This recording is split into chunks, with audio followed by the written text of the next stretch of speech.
Hey everyone, it's Lanz MacDonald. I know it's been a minute, but I am very excited to be making videos again, so let's get right into it. And also, be sure to show your support by subscribing, liking, and commenting. I really appreciate it. So for today's video, we're going to be talking about how to properly communicate your needs to your partner so that you can both love and support each other in the way that you individually need. As I've said in many of my previous videos, communication is the make or break of any relationship, whether it be family, friends, or in the context of this video, romantic partners. So it's very important that we learn how to communicate our needs effectively. And I am very much simultaneously giving myself this advice because I am nowhere perfect in this regard, but I have done a lot of reflecting and I've learned a lot of important life lessons that I think you guys will benefit from. You'd think as a communications major I would be A1 at this, but life is about constant evolution, I guess. So let's get into it. So before we actually get into the communications piece, it's important that you establish yourself as a high value person in your relationship. When you know your value, it's a lot easier to identify your needs based on the boundaries and standard of treatment that you have set for yourself. So if you're entering into the beginning of a relationship, or maybe you've been in one for a while now, the key to establishing yourself as a high value person is to move like you know it. So when a person does nice things for you, whatever that means for you, it could be a nice gesture, a nice compliment, it's important that you are authentically appreciative, but also don't go overboard and act like it's the first time you've been treated with human decency and respect. Even if it's true, I understand that the dating world can be rough out there, especially in this generation, but for now, just fake it till you make it and act like this is the norm. So avoid saying things like, wow, no one has ever opened the door for me before, no one's ever sent me a good morning text. You may think that it's romantic to make it seem like this person's treatment towards you is unique in your life, but it's actually going to work against you. That person is going to realize that the bar you have set in terms of romantic treatment is extremely low, and they are either going to consciously or subconsciously start pulling back on those gestures because they realize they don't actually have to put as much effort into you as they thought they did to keep you around. When people are just getting to know you, they already have an inflated sense of who you are and they've put you on a pedestal. So don't sabotage yourself by lowering that pedestal and showing that you've only ever received the bare minimum or you're willing to accept the bare minimum. Move like you know that you are a high value person. So what this does is you're showing that you're authentically appreciative, but also that this is the standard of treatment in your relationship and it's not going to be a one-off rarity that they can use just to reel you back in. So now let's move into how to communicate your needs to your partner in a sustainable and effective way. So let's say you've been in a relationship for a while now, you feel like your partner may be getting a little bit too comfortable with you, maybe the honeymoon phase is worn off and you feel like they're taking you for granted, but you also know that breaking up is not what you want to do. It's important that you take some personal time to visualize how you see your relationship being at its best, and it's all about approach in terms of how you communicate this to them. So it's very important that you don't go at your partner with general accusatory statements.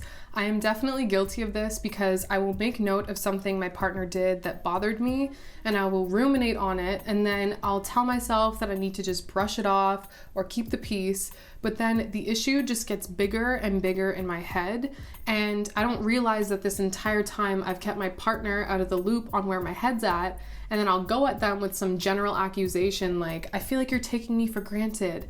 And now I'm just introducing problems instead of solutions. And here's a shocker. People don't respond well to attacks. People are naturally going to get defensive when you come at them in an attacking way, and then anything you say beyond that point is going in through one ear and out the other because they feel like they have to defend themselves instead of you both approaching the issue from a place of love and care. And from my experience, nothing good comes from getting heated, raising your voice, getting animated, because you've made this issue so big in your head and you haven't even given your partner the benefit of the doubt to explain themselves or explain their perspective and understand yours. And this doesn't mean you can't feel what you need to feel or that your needs aren't valid, but it should always be a conversation, not a fight.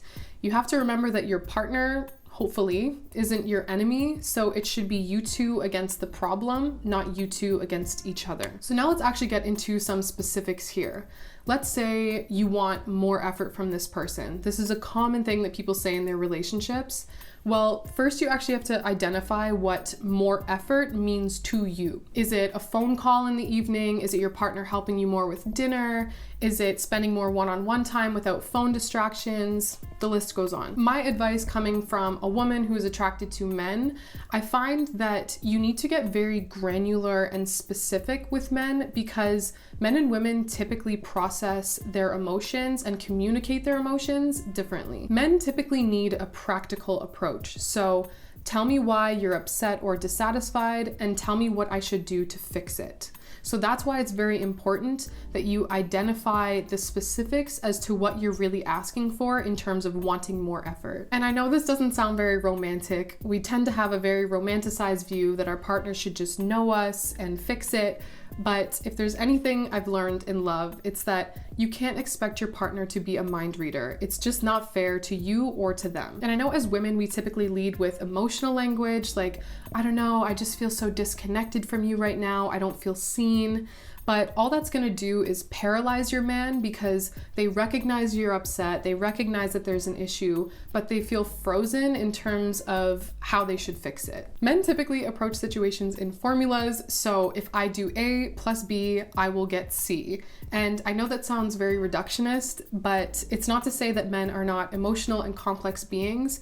But the point I'm trying to make here is that the better we can understand how to communicate our emotions and our needs to men, the better you can actually reach a faster, more effective solution. So let me tell you how to communicate that formula. First and foremost, do not lead with ultimatums. Don't say something like, if you don't start texting me more, I'm gonna break up with you. No one wants to feel like their partner is their drill sergeant or like they're being bossed around. You wanna make sure that you're always starting out with the good things. It's very important that you acknowledge all of the great things that you appreciate about your partner so they don't feel like every single thing they do never meets your standards, and anytime you're asking to communicate with them, they're about to get reprimanded by you. So as a general script, start by saying, these are the things that I really appreciate that you do, and then actually list them. These are the things that I need, and I probably just haven't communicated it clearly in the past, so that also puts the onus on you and it disarms them.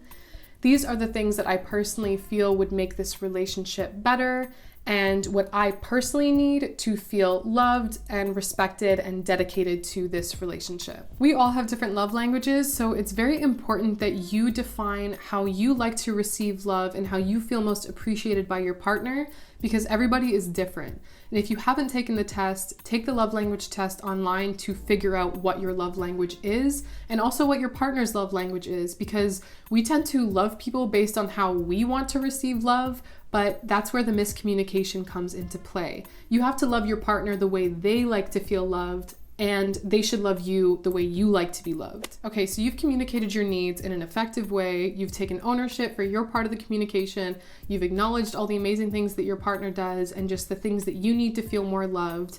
What do you do if it still doesn't work? If your partner responds by victimizing themselves or gaslighting you, omitting any type of ownership, or they say they're going to change and then it's not sustained, you need to ask yourself a very hard question, which is, what void is this person filling in your life where you are willing to continually lower your standards just to keep them around? Yes, of course, it's important to communicate your needs in a clear and effective way, but if you have and your partner has shown that they have no interest or capability in adjusting, you need to ask yourself what value they actually add to your life. Sadly, a lot of people are willing to stay in really bad relationships that don't serve them in any way because they can't stand the thought of being alone. And I also want to remind you guys that good people often stay in relationships or even friendships that are well past their expiry date. And it doesn't mean that that person is even a bad person.